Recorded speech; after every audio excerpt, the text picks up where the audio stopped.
Extra, extra, read all about it, and welcome to the Empire's Recap, and today we'll be going over the chaos and drama of our somewhat respected rulers.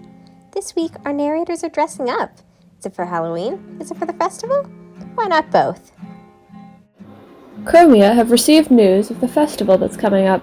Scott's definitely not ready for that, and judging by the recent reviews, neither is Llama Owen. Clearly, the only suitable response to Owen's recent spitting behavior is to try and turn him human. He walks right into the Evermore to request Shelby's help in this magical endeavor. She is quite willing to give him that assistance. They have great fun trying on each other's hats while waiting for the potion to brew, and Scott invites her over to do the honors. Considering his last brush with magic lost him an eye, that seems quite logical. They splash him with the potion, but nothing appears to have happened. Shelby suggests a kiss. It works for frogs, doesn't it? Not for llamas, though, apparently. Scott thanks her for trying and goes back to his house for some rest. His wake-up call the next morning, however, is the llama man in his bed. He has to teach human Owen how to use doors, and Scott is quick to learn that llamas, even human ones, love wheat. It's an inconvenience when they have opposable thumbs and can pull up his crop fields, and annoying when Owen refuses to eat any bread. Owen seems to have a fondness for sugar as well, and Scott takes him on a tour of Chromia while using sugar as bait. Owen appears to be able to talk with the other llamas, and really likes the pond in the llama garden. There is an attempt to teach Owen manners, but llama culture seems to rely quite heavily on spitting, and even as human, Owen still cannot pass the mirror test. Ow. That man is you. That man is drowning, Scott. That man is you. That man is drowning, and you need... I'll help you. I'll get you out. He's in here. No, Owen, you're gonna drown. Owen. What that says about his self-recognition, I couldn't say. They try a quick test of serving at the bar, and Owen still doesn't appear to have grasped that serving spit isn't very nice, but is quite enamored by the sheriff toys upstairs. Because me and Jimmy are allies, so... Ally. Scott has a job to do in Tumbletown, and it doesn't go all that well, as Owen refuses to leave Scott alone.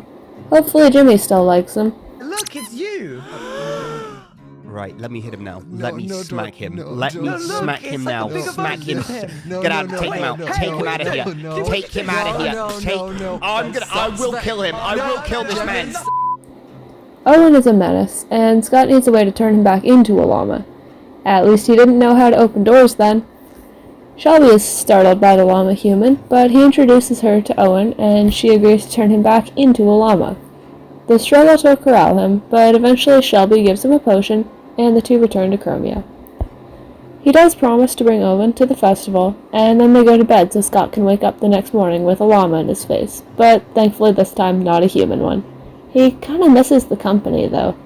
Scott fulfills his promise of bringing Owen to the festival, even if he had to pay entry for both of them. What a scam, honestly. The sign said nothing about no pets. He enters some lackluster bread into the food competition, as it's all he had on him, and when he tries to get his fortune told, the fortune teller disappears on him. Joey comes in, yelling about being scammed, so maybe that's actually for the best. He meets Tortoise, who has been smuggled in under Shelby's hat, and spends some time looking around the festival with the other emperors. He leaves a note in the sheriff's book, peeks in on Ollie's tent performance, and deals in some contraband toys, and even gets that fortune-telling he was looking for. It does seem like a scam, but the crystal ball was magic, so who knows?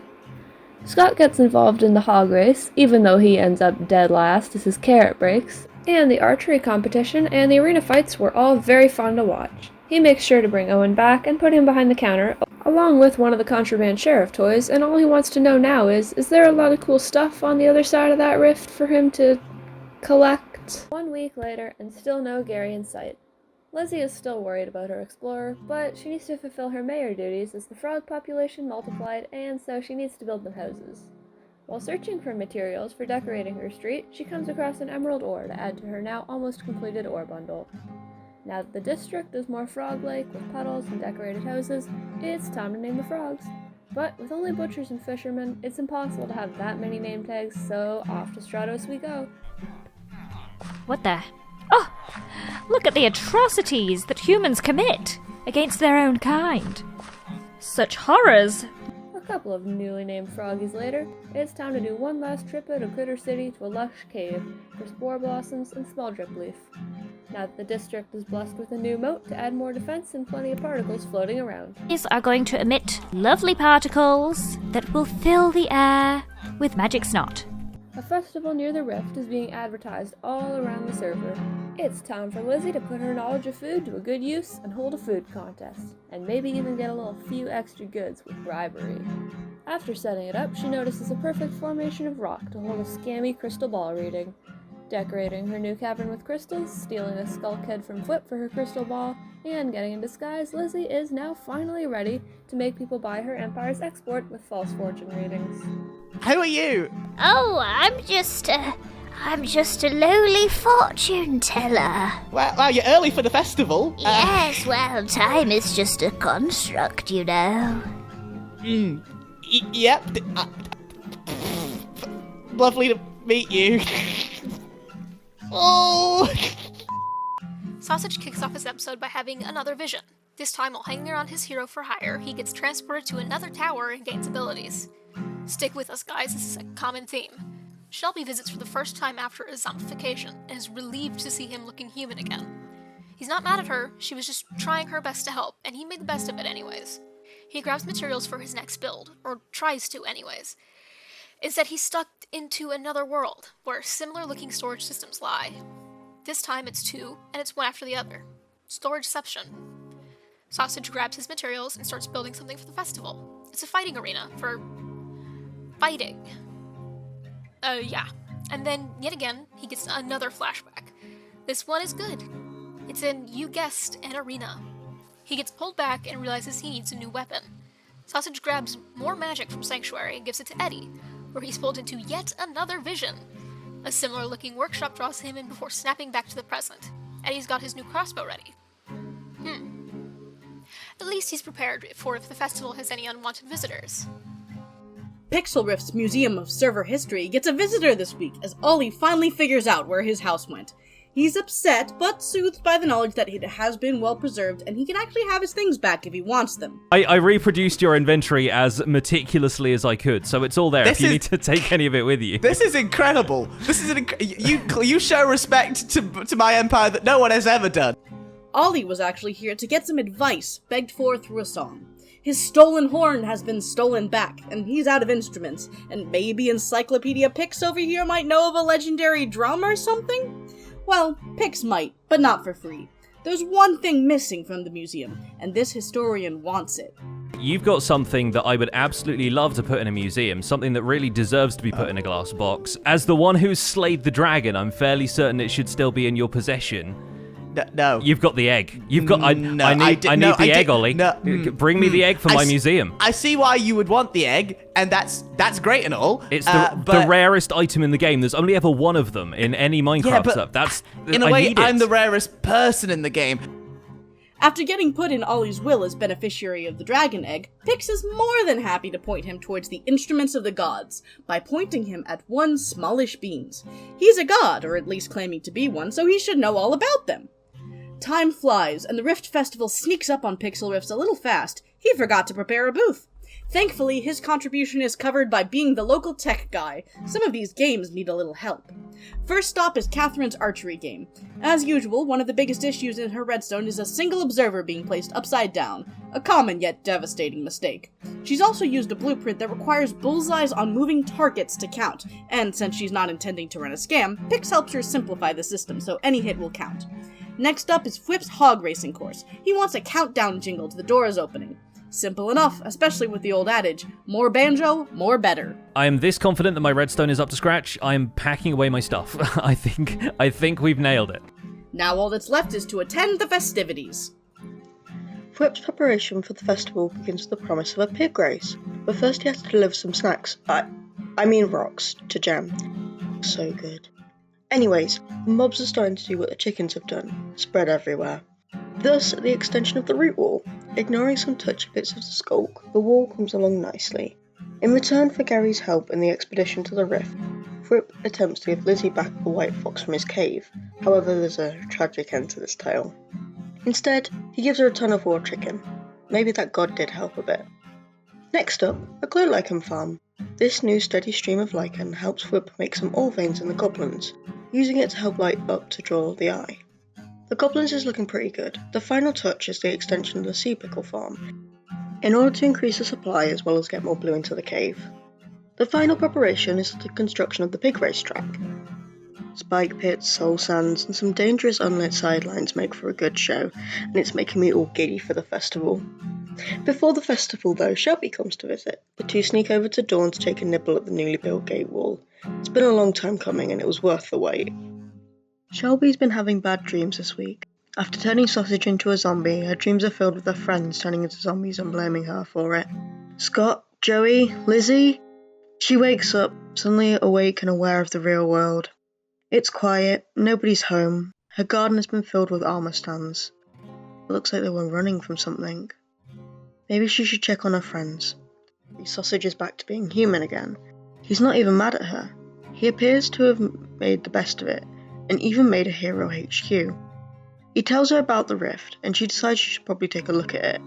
She stumbled across the festival grounds, and decides the rift is too big of an issue for one witch to deal with, especially one who's dealing with voices already. Pulse has left a request at her potion brewing shop, which is easy enough for her to fulfill. She just needs to check her stock though. Oh no, there's another sign under the mangrove tree. This can only spell disaster. Still watching, still waiting. We know what you did. She elects to ignore the sign and delivers Pulse's potion right to her doorstep.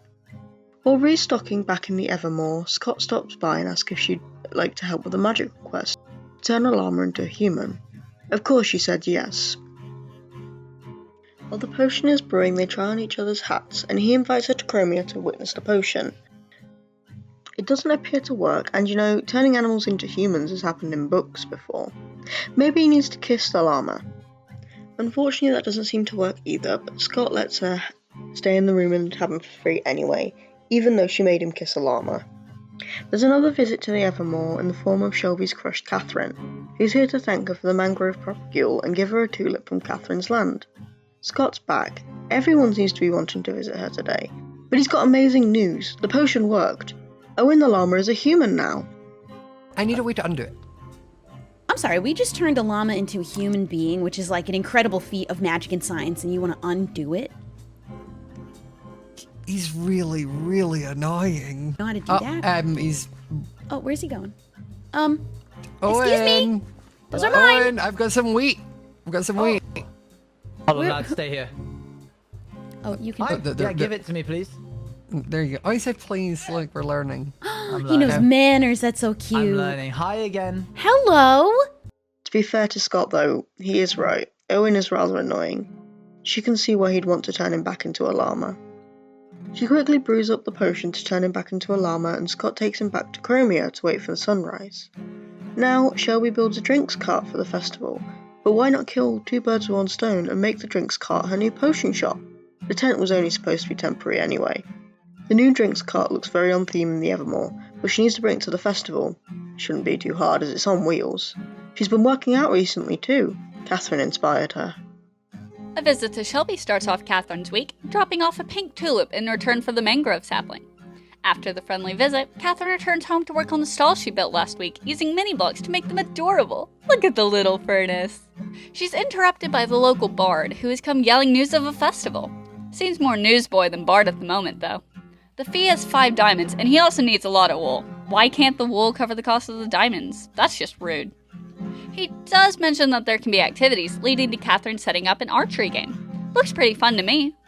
The area isn't fun whenever she finds out 2 of her friends are fighting to the death over her. She just wants to be friends. Joey and Shelby follow after her, and they have a very adult chat and agree to be friends. No more fighting to the death, Joey. Whoever is putting things in Joey's chest room has changed the game. Instead of leaves, it's fake zombies now. And Pirate Joe knows who would want him scared, so he pays his own visit to the Evermore to tell Shelby exactly how he feels. But all I know is you better stay away from Catherine because she loves me and not you. She doesn't seem to listen, so Joey sneaks back into the Evermore at night to spy on Shelby, and watches her drop a letter in the mailbox that suddenly ends up in his hands. How did that happen? But it's not a love letter to Catherine. It's a far juicier letter to her grandmother admitting that Shelby got kicked out of some academy. Blackmail material if a pirate ever saw one. He holds on to that information for a rainy day. Back in Eversea, Joey has realized all this parrot imagery might have gotten people confused on what his empire is actually about, so he builds a giant fountain shaped like an anchor in the center of the town. The wall behind it already leads to his mind, so he adds a cute little entrance to beautify the space. By the time he's done with that, it's time for the festival, and Pirate Joe manages to have just the worst festival ever. He gets scammed by a phony fortune teller, he loses both the archery and food contest, and his duel with Shelby for Catherine's hand ends with him defeated. Though it turns out, after Catherine storms off and the two combatants follow her, that the princess doesn't want a romance right now with anyone. She just wants to be friends, which means Shelby and Joey can stop fighting, but the cost is Joey's broken heart. Our local god is bringing a child to the festival, and what do children like? Toys! Joel sets up a floating tent island in the festival area. Here, he will be selling discounted Donkey Jeremy plushies, as well as some black market sheriff plushies as well. Can't let the sheriff catch him! Jimmy arrives at the festival a little early, but instead of waiting around, he gets to work building a booth. Maybe people can pay him a compliment or send a request for help. He spends the festival fighting rumors about his corruption, buying back his own stolen sheriff's badge, and scooping up most of Force's iron stock. The Tumbletown Railway won't build itself. The finale, well, that seems like something important that he will handle later. As Jimmy was killed several times during it, now that he shows them on camera, he needs some levels. He heads over to Joel's gold farm to get them and discovers that somebody stole his boots. He needs to put up a wanted poster for whoever did it. The Tumbletown Railway is still unfinished, but the iron Jimmy bought from the festival can be put to good use in expanding the rail line. And he really needs Force's alliance banner, as she's always hooking him up with iron.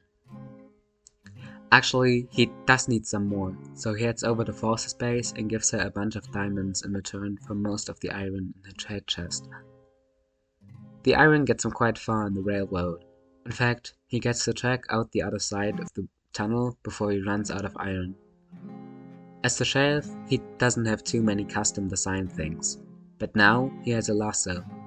And yes, he did have to Google Translate how to say that. For a woman with clogs all over her base, Force is very late. To what, you might ask? The festival. She packs her car with her wares and drives it to the festival. Many blocks in iron, each very important wares that have their own stall at the festival. Unnerved by the lift, she goes home after the festival. And you know guys, if something scares you, it is a good idea to run away. Force is heading out on an adventure. And finally, we have our special report on the Festival of the Rift, the first real meeting of all the empires on the server, since Ollie's beginning was separate from everyone else's. We would have brought you live coverage of the event, but our volunteer staff couldn't pay the entry fee, and the bouncer took his job very seriously. Guys, you're making me mad. You're making them No, he's got an axe. He's got an axe. Eat it. Yeah, that's right. That's what the little chicken said. Go ahead inside. But don't you worry, a little undercover work, and we've got all the details fit to print. Nearly every empire had some representation amongst the fair's wares and wonders, and even those not working a booth contributed to the joyful atmosphere in their own ways. An unassociated fortune teller's booth promised free visions of the future, and always had just what her crystal said you needed in one of her barrels, for the right price. Great Witch Shelby sold magical drinks with joyful effects, despite any supposed warnings from pirate captains. Wonder if she had the copyrights for the names, though. Are you selling fizzy lifting drinks? Gotta keep all the patrons, hydrated. Representing Tumbletown was a humble sheriff stall, ready to receive requests and compliments for the sheriff. There was certainly a lot of writing, though it's anyone's guess if the sheriff will like what he reads. Nice hat.